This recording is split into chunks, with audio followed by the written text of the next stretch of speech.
Day 233. Esther chapter 8, verse 1 through chapter 10, verse 3.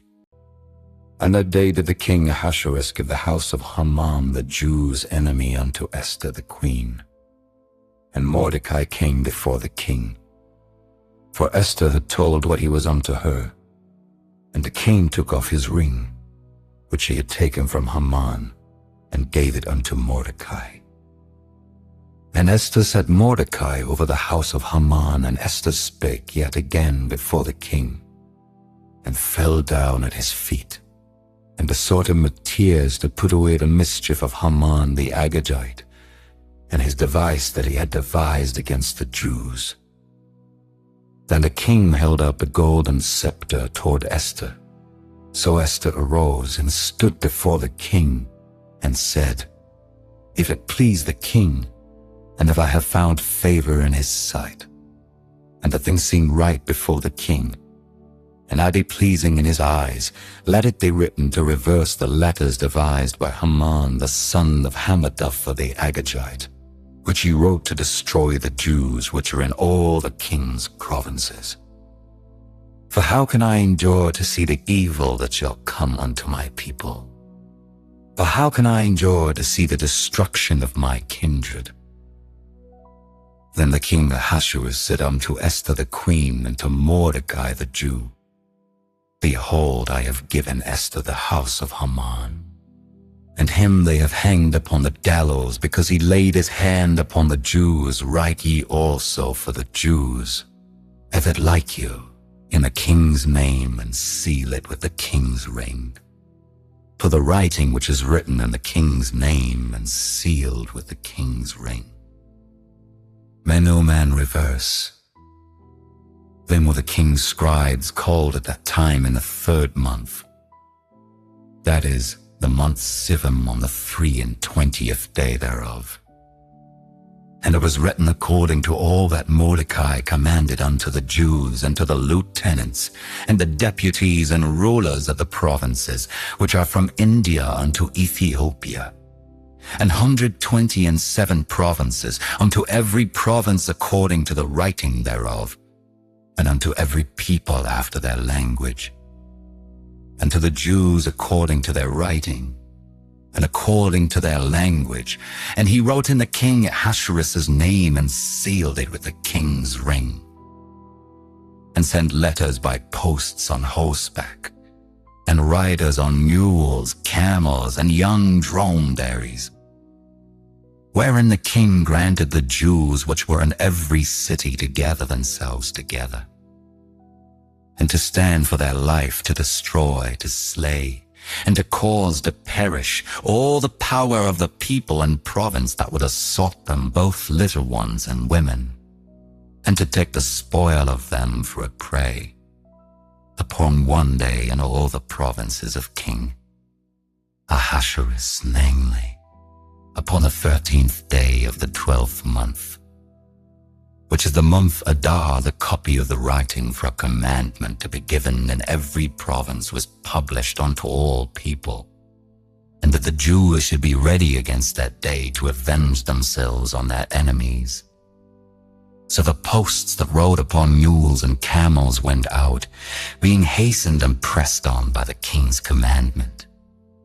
And the decree was given at Shushan the palace. And Mordecai went out from the presence of the king in royal apparel of blue and white, and with a great crown of gold, and with a garment of fine linen and purple.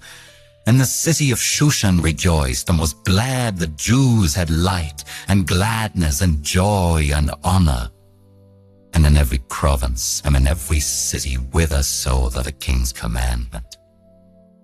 And this decree came, the Jews had joy and gladness, a feast on a good day. And many of the people of the land became Jews, for the fear of the Jews fell upon them. Now in the 12th month, that is, the month Adar, on the 13th day of the same, on the king's commandment and his decree drew near to be put in execution, and the day that the enemies of the Jews hoped to have power over them, though it was turned to the contrary. that the Jews had rule over them that hated them. The Jews gathered themselves together in their cities throughout all the provinces of the king Ahasuerus, to lay hand on such as sought their hurt, and no man could withstand them. For the fear of them fell upon all people, and all the rulers of the provinces, and the lieutenants, and the deputies, and the officers of the king helped the Jews, because the fear of Mordecai fell upon them. For Mordecai was great in the king's house, and his fame went out throughout all the provinces. For this man Mordecai waxed greater and greater. Thus the Jews smote all their enemies with the stroke of the sword, and slaughter, and destruction, and did what they would unto those that hated them. And in Shushan the palace the Jews slew, and destroyed 500 men. And Parshandatha, and Dalphon, and Aspatha, and Poratha, and Adalia, and Aridatha, and Parmashta, and Arisai, and Aridai, and Vajazatha. 10 sons of Haman the son of Hammedatha, the enemy of the Jews, slew they. But on the spoil laid they not their hand. On that day the number of those that were slain in Shushan, the palace, was brought before the king. And the king said unto Esther the queen, The Jews have slain and destroyed 500 men in Shushan the palace, and the 10 sons of Haman. What have they done in the rest of the king's provinces? Now what is thy petition? And it shall be granted thee. Or what is thy request further? And it shall be done. Then said Esther, If it please the king, let it be granted to the Jews which are in Shushan to do tomorrow also according unto this day's decree. And let Haman's 10 sons be hanged upon the gallows. And the king commanded it so to be done. And the decree was given at Shushan, and they hanged Haman's 10 sons.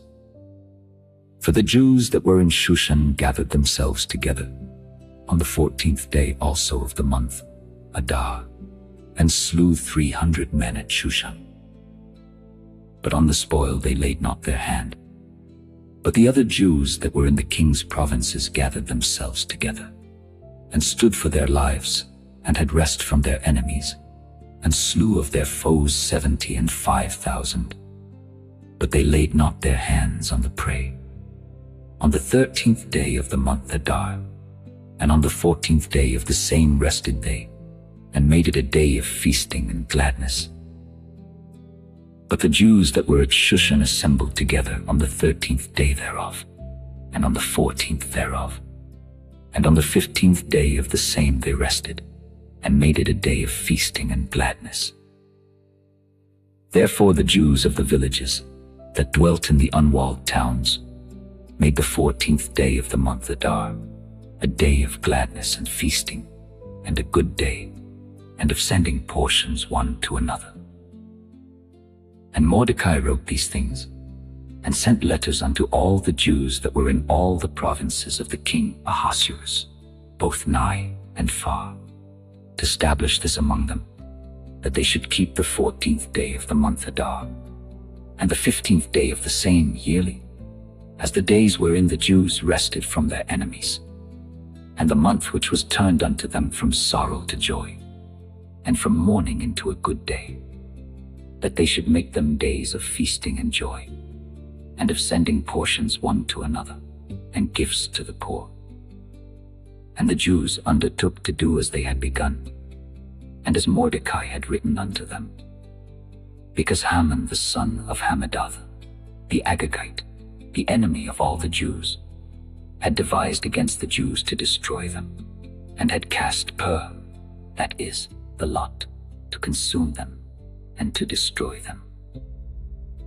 But when Esther came before the king, he commanded by letters that his wicked device, which he devised against the Jews, should return upon his own head, and that he and his sons should be hanged on the gallows.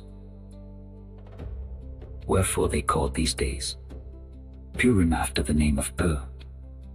Therefore, for all the words of this letter, and of that which they had seen concerning this matter, and which had come unto them, the Jews ordained, and took upon them, and upon their seed, and upon all such as joined themselves unto them, so as it should not fail, that they would keep these 2 days according to their writing, and according to their appointed time every year, and that these days should be remembered and kept throughout every generation, every family, every province, and every city, and that these days of Purim should not fail from among the Jews, nor the memorial of them perish from their seed. Then Esther the queen, the daughter of Abihail, and Mordecai the Jew, wrote with all authority to confirm this second letter of Purim. And he sent the letters unto all the Jews, to the 127 provinces of the kingdom of Ahasuerus, with words of peace and truth, to confirm these days of Purim in their times appointed, according as Mordecai the Jew and Esther the queen had enjoined them, and as they had decreed for themselves and for their seed, the matters of their fastings and their cry. And the decree of Esther confirmed these matters of Purim, and it was written in the book. And the king Ahasuerus laid a tribute upon the land and upon the isles of the sea, and all the acts of his power and of his might, and the declaration of the greatness of Mordecai, whereunto the king advanced him. Are they not written in the book of the chronicles of the kings of Media and Persia? For Mordecai the Jew was next unto King Ahasuerus, and great among the Jews, and accepted of the multitude of his brethren, seeking the wealth of his people, and speaking peace to all his seed. 1 Corinthians chapter 12, verse 27 through chapter 13. Now ye are the body of Christ, and members in particular, and God hath set some in the church, first apostles, secondarily prophets, thirdly teachers, after that miracles, then gifts of healings, helps, governments, ivers of tongues. Are all apostles? Are all prophets? Are all teachers? Are all workers of miracles? Have all the gifts of healing? Do all speak with tongues? Do all interpret? But covet earnestly the best gifts, and yet shew I unto you a more excellent way. Though I speak with the tongues of men and of angels, and have not charity, I am become as sounding brass, or a tinkling cymbal. And though I have the gift of prophecy, and understand all mysteries and all knowledge, and though I have all faith so that I could remove mountains, and have not charity, I am nothing. And though I bestow all my goods to feed the poor, and though I give my body to be burned and have not charity, it profiteth me nothing. Charity suffereth long, and is kind. Charity envieth not. Charity vaunteth not itself, is not puffed up, doth not behave itself unseemly, seeketh not her own, is not easily provoked, thinketh no evil, rejoiceth not in iniquity, but rejoiceth in the truth, beareth all things, believeth all things, hopeth all things, endureth all things. Charity never faileth. But whether there be prophecies, they shall fail. Whether there be tongues, they shall cease. Whether there be knowledge, it shall vanish away. For we know in part, and we prophesy in part. But when that which is perfect is come, then that which is in part shall be done away. When I was a child, I spake as a child, I understood as a child, I thought as a child. But when I became a man, I put away childish things. For now we see through a glass darkly, but then face to face. Now I know in part, but then shall I know even as also I am known. And now abideth faith, hope, charity, these three, but the greatest of these is charity. Psalm 37, verse 1 through verse 11. Fret not thyself because of evildoers, neither be thou envious against the workers of iniquity. For they shall soon be cut down like the grass, and wither as the green herb. Trust in the Lord, and do good. So shalt thou dwell in the land, and verily thou shalt be fed. Delight thyself also in the Lord, and he shall give thee the desires of thine heart. Commit thy way unto the Lord, trust also in him. And he shall bring it to pass, and he shall bring it to pass, and he shall bring forth thy righteousness as the light, and thy judgment as the noonday. Rest in the Lord, and wait patiently for him. Fret not thyself because of him who prospereth in his way, because of the man who bringeth wicked devices to pass. Cease from anger, and forsake wrath. Fret not thyself in any wise to do evil, for evildoers shall be cut off. But those that wait upon the Lord, they shall inherit the earth. For yet a little while, and the wicked shall not be. Yea, thou shalt diligently consider his place, and it shall not be. But the meek shall inherit the earth, and shall delight themselves in the abundance of peace. Proverbs 21, verse 23 and verse 24. Whoso keepeth his mouth and his tongue keepeth his soul from troubles. Proud and haughty scorner is his name, who dealeth in proud wrath.